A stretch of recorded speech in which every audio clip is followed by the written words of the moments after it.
Before we begin, here's the reality behind what unfolded.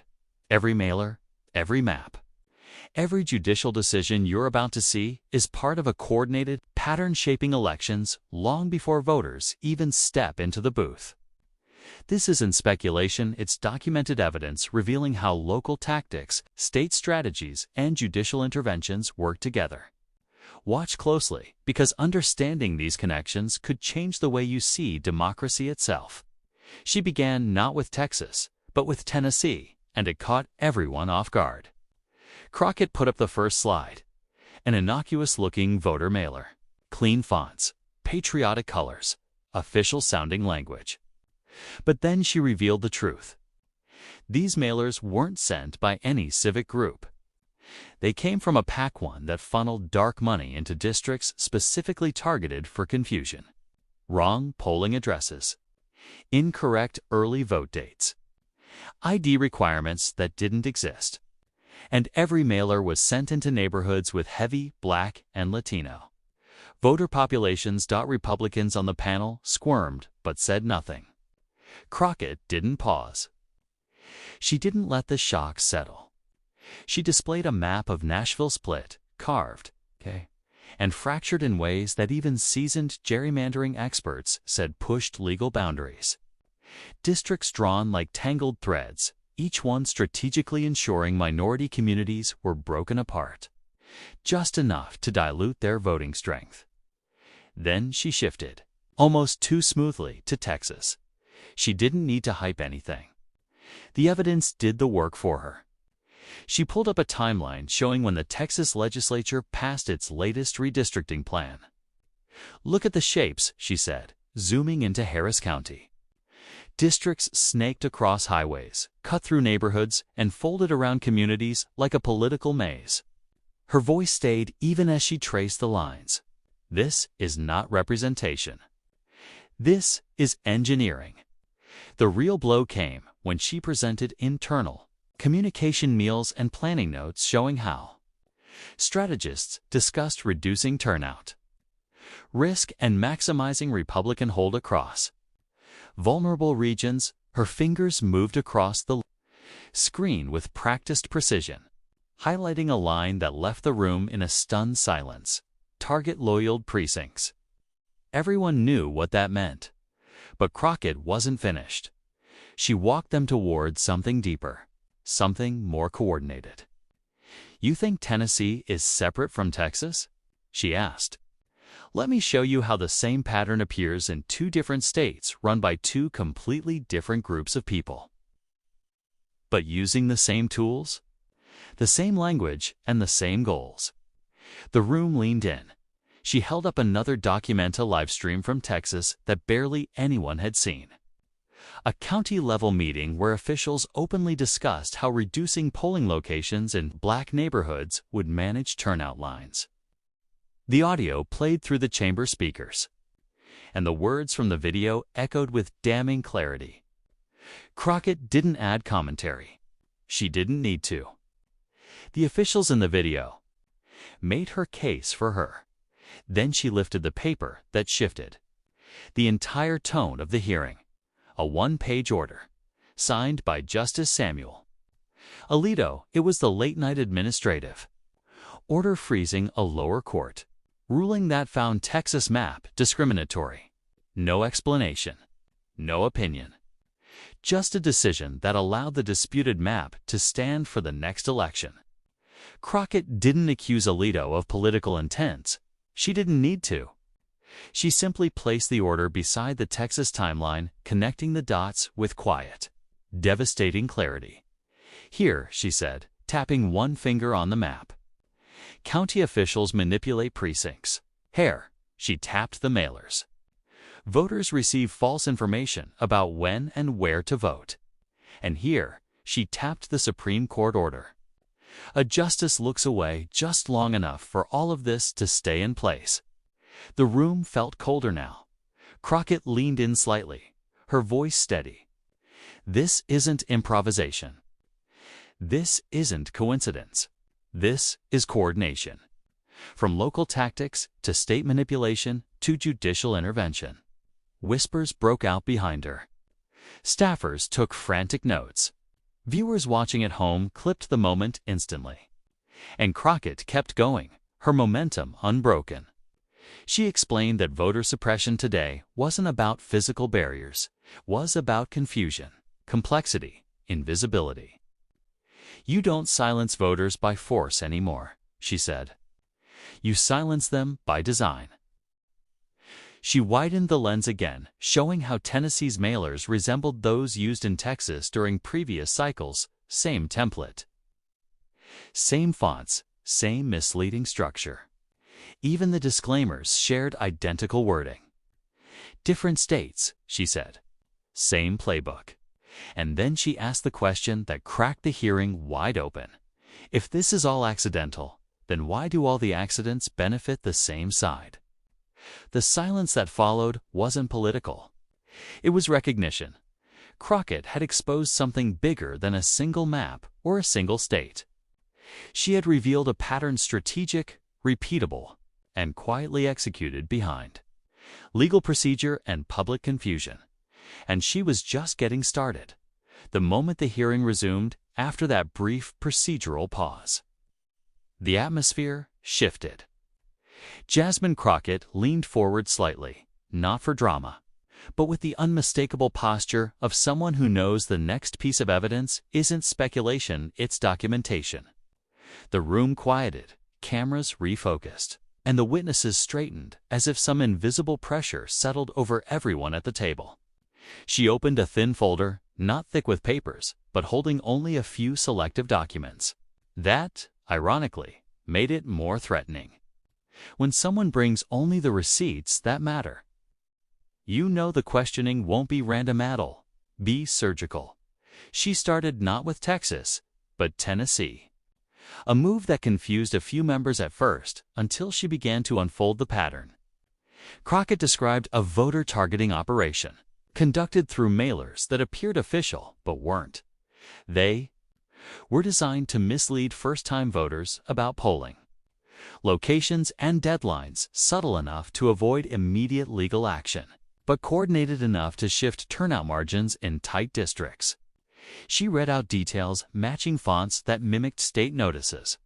Return addresses linked to PACs known for micro-targeting Black communities.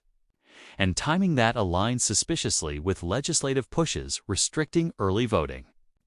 What made the room stir, though, was when she explained how these tactics were tested in smaller states, specifically because pushback was slower and less visible before national elections. Then she pivoted smoothly, almost quietly, to Texas. And suddenly, Tennessee didn't seem random at all. Crockett outlined identical tactics, misleading texts disguised as official election reminders. Anonymous funding routed through newly formed organizations with no public record of donors. And precinct-level strategies that targeted districts where demographic changes threatened GOP control. She wasn't ranting. She was connecting jurisdictions like a prosecutor, stitching together a multi-state crime pattern. And as she spoke, she kept bringing the focus back to one uncomfortable fact. Identical methods don't pop up in multiple states, lest someone wants them there.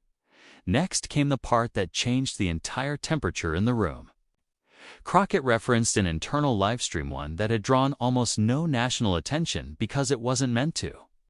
A closed-door session leaked by a local volunteer, where Republican strategists discussed preemptive boundary adjustments, a phrase that would sound dull to most but explosive to anyone who understands how redistricting works. Crockett summarized the discussion in plain language.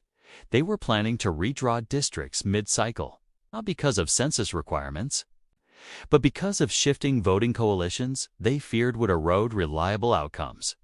She read the phrase exactly as it was said. For a few seconds, even the opposition benches couldn't muster an objection. But she wasn't done, not even close. She moved to the Supreme Court, and specifically Justice Samuel Alito. Crockett didn't accuse him recklessly. She cited what journalists, court filings, and legal watchdogs already documented. A shadow docket decision last year had allowed Texas to implement a contested redistricting map despite lower courts saying it diluted minority votes. Alito was the deciding vote. Normally, this would be legal theory territory. But Crockett framed it in terms the public could understand. If a district is drawn in a way that weakens your vote, then, even before ballots are cast, the outcome has already been tilted. She pointed out that this wasn't a hypothetical concern, it connected in real time to the voter suppression tactics she had just traced through Tennessee and Texas. She paused and let the implication land.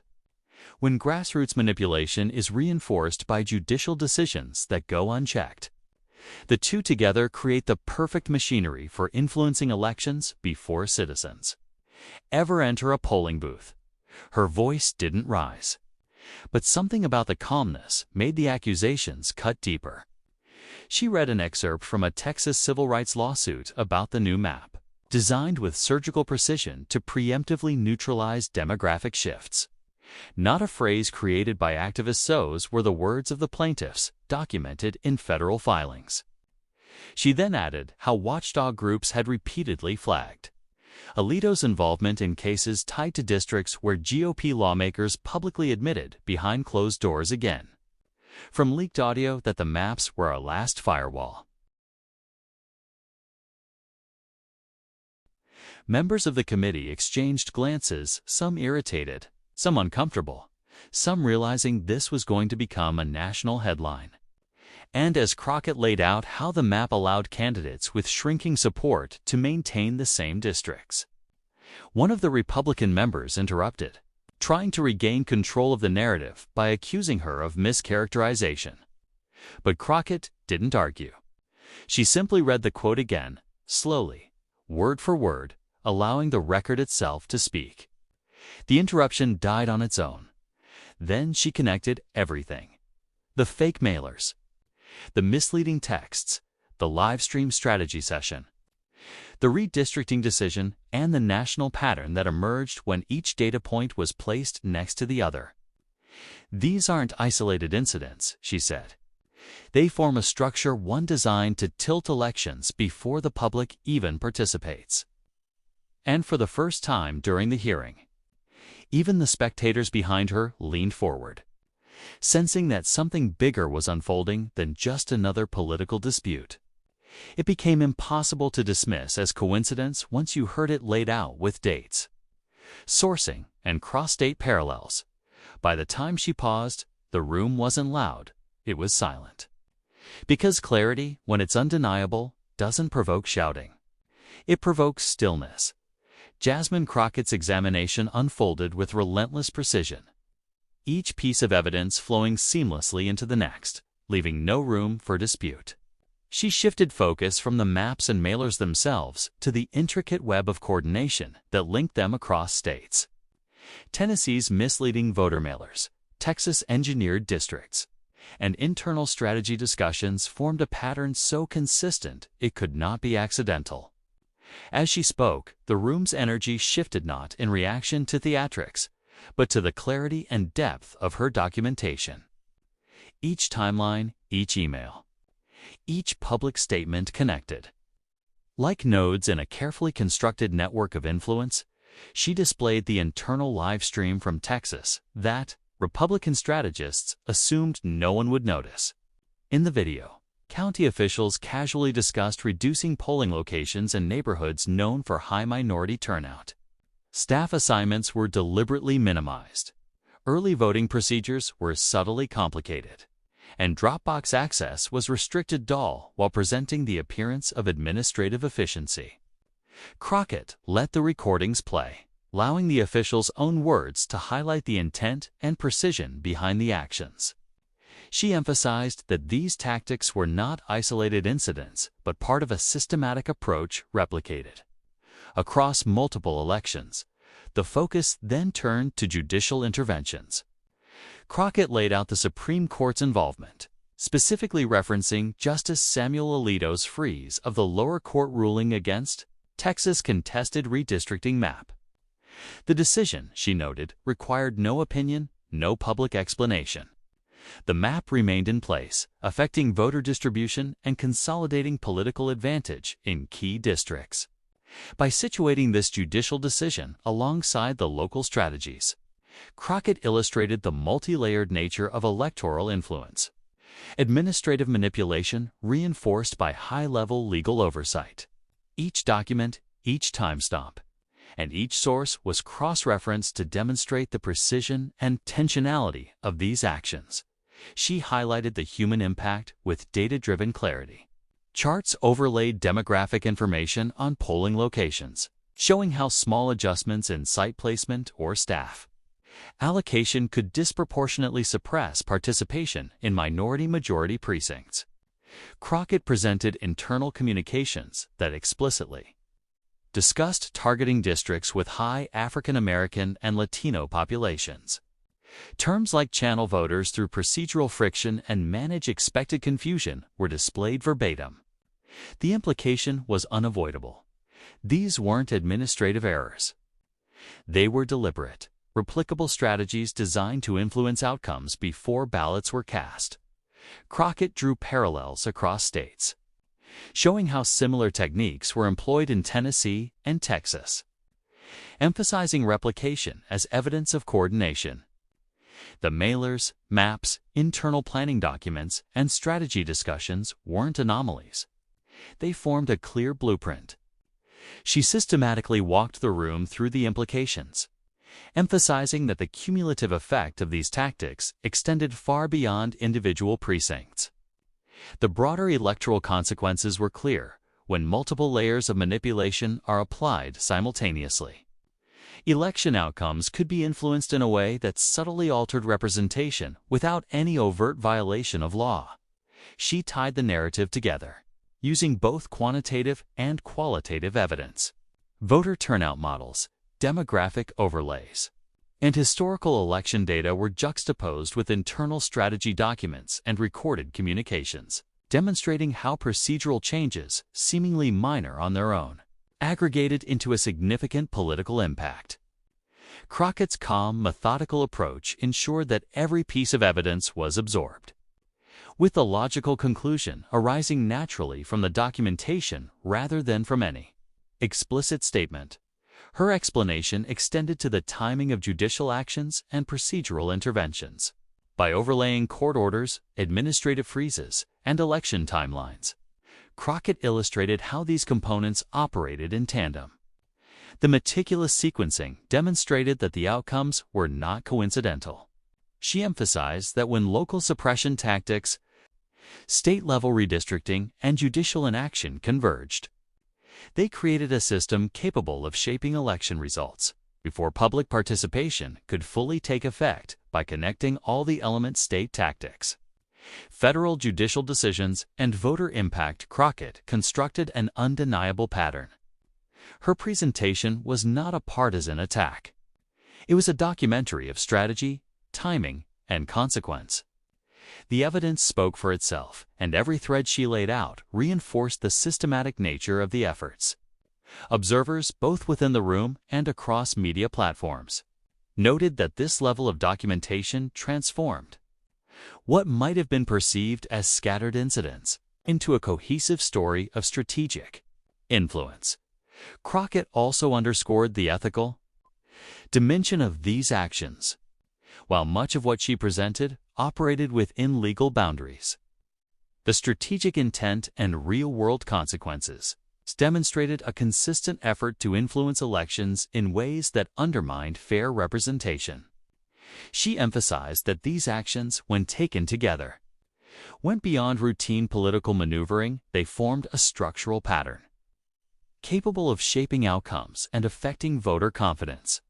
Throughout her presentation, Crockett's focus never wavered. The room listened not because of the volume of her voice or dramatic gestures, but because of the irrefutable logic and documentation. Each revelation naturally led to the next, creating a continuous chain of evidence. Tennessee's mailers seamlessly connected to Texas maps, which seamlessly connected to judicial freezes, which seamlessly connected to the broader implications on voter turnout. Every detail supported the central narrative without the need for any artificial conclusions or commentary. The narrative she built was meticulous and compelling. Every data point, document, and recording reinforced the central thesis.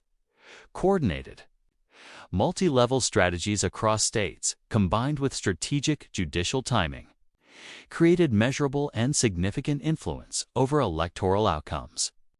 By presenting this evidence methodically, Crockett transformed complex electoral processes into a clear and understandable narrative that demonstrated both intent and impact without resorting to hyperbole or partisan interpretation. As the hearing moved deeper into the intricacies of electoral strategy, Jasmine Crockett shifted the focus to the cascading consequences of coordinated actions across multiple states. She displayed a layered timeline: Tennessee's mailers, Texas redistricting adjustments, internal communications, and judicial freezes. Each event connected to the next, forming a coherent sequence that left no room for plausible deniability.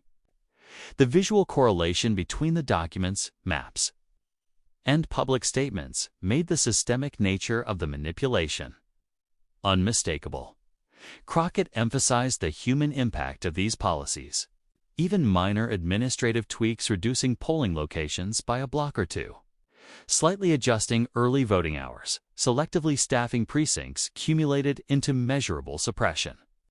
Voter turnout models overlaid with demographic data illustrated that predominantly Black and Latino districts were disproportionately affected. Each adjustment, taken alone, seemed procedural. Taken together, they created a subtle but decisive shift in electoral outcomes. She highlighted internal discussions among officials that casually acknowledged the effect of these decisions, revealing intent without hyperbole. Moving forward, she introduced cross-state parallels, demonstrating that the techniques employed in Tennessee were not isolated experiments but a blueprint replicated in Texas. Identical patterns in mailer design, internal communications, and early voting strategies underscored a systematic approach. Crockett did not frame this as partisan conjecture, but presented it as empirically verifiable strategy. When multiple jurisdictions independently applied identical methods, the probability of coincidence was negligible. The room absorbed the weight of this assertion as each documented example reinforced the pattern. Crockett then connected these local and state-level interventions to broader federal oversight, lack thereof.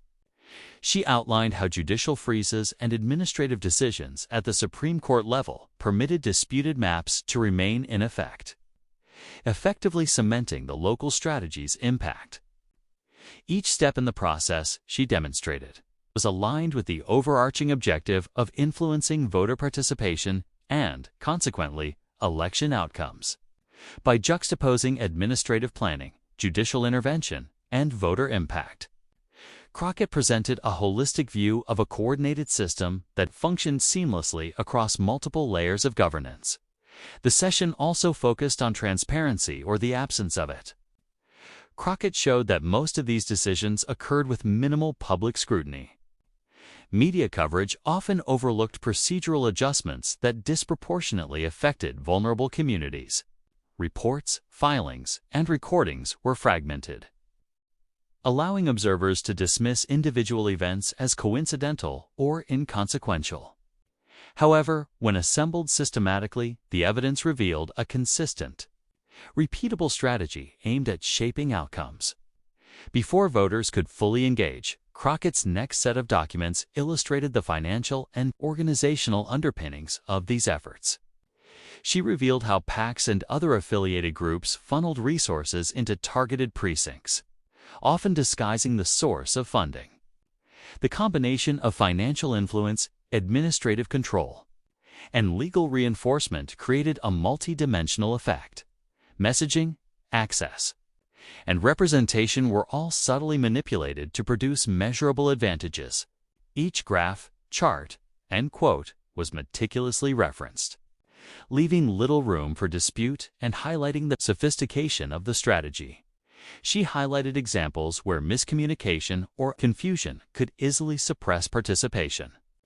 Minor deviations in ballot instructions, slight variations in drop box locations, and last-minute procedural changes disproportionately affected first-time voters and historically underrepresented communities. Crockett explained that while no single intervention might appear significant, the cumulative effect was profound, systematically altering turnout patterns across multiple elections and regions. By the closing segment, Crockett tied the narrative together in a way that left the room with no illusions. She showed that the combination of intentional mailers, administrative manipulation, and judicial inaction was not random or isolated. Tennessee and Texas were not unique. The techniques, timing, attention demonstrated a blueprint that could beyond had been applied to multiple elections with predictable outcomes. She refrained from dramatizing the implications, instead allowing the evidence to construct the narrative of consequence. The hearing room remained quiet, as if absorbing the gravity of the findings. Every chart, every excerpt, and every recorded exchange painted a picture of coordination, intent, and measurable impact. Crockett had transformed complex procedural actions into a narrative that revealed systemic influence, a multi-layered, deliberate strategy affecting voters before they could even reach the polls.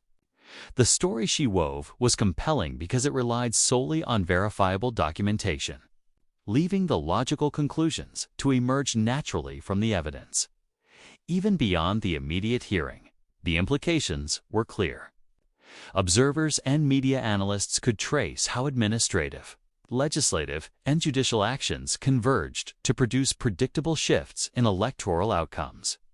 Voter suppression, once perceived as sporadic or localized, now appeared as a calculated system with multiple levers of influence, coordinated across time and geography. By demonstrating these connections, Crockett provided a blueprint for understanding how subtle, systemic interventions could reshape democracy without overtly violating laws, a reality that demanded awareness and vigilance from both citizens and policymakers alike.